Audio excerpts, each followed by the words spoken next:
For our musical instrument, we made an upright bass. So we went through many challenges whilst making this upright bass. The main one was that the strings were way too long, or the strings were way too short, and the neck was way too long.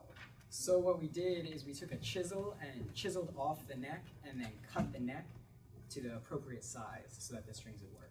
So the neck was the right size, but when we glued it back on and strung it up, the strings tensions were way too great for the neck, and it just snapped off. So we re-glued it, and this time you can see little holes where we drew screws in at an angle to anchor it onto this piece, which connects it to the body.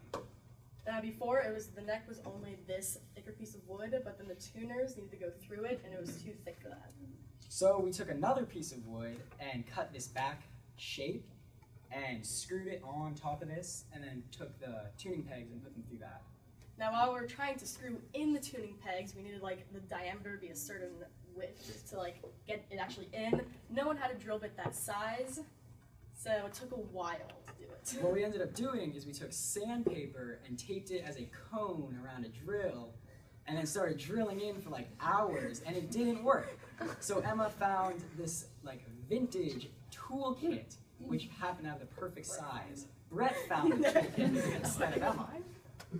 And then finally the last main problem was that just a couple days ago, this tuning peg just completely broke, and it doesn't, the screw gear does not screw at all, so you can't really tune it. So we took these hooks to make the tension around the right area, and then you can just tweak it just a little bit, and we made a new tuning. So before what we did is we tuned this low string, which is an E right now. We tuned it to a C sharp and then tuned it all correctly. And then the tension from that made all the other strings different. So we ended up just making the new tuning where these two strings are basically switched positions. And it works. Right. So since stand-up basses don't have frets, we just use the string equation to find where they would be and put the black tape. So this is this third step, 5th, 7th, 9th, and 12th, which is a traditional fret pattern for classic scales.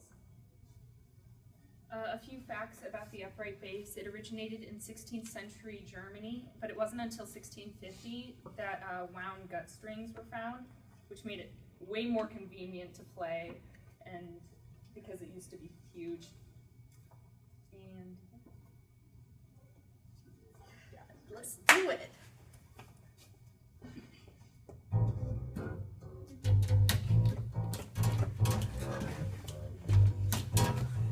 Shake it up, baby, now shake it up, baby.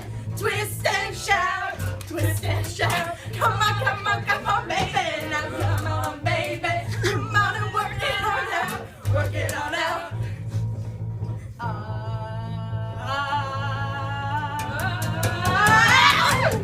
Come on, baby, now come on, baby. Twist and shout, come on, baby, now come on, baby. Come on, work it on out.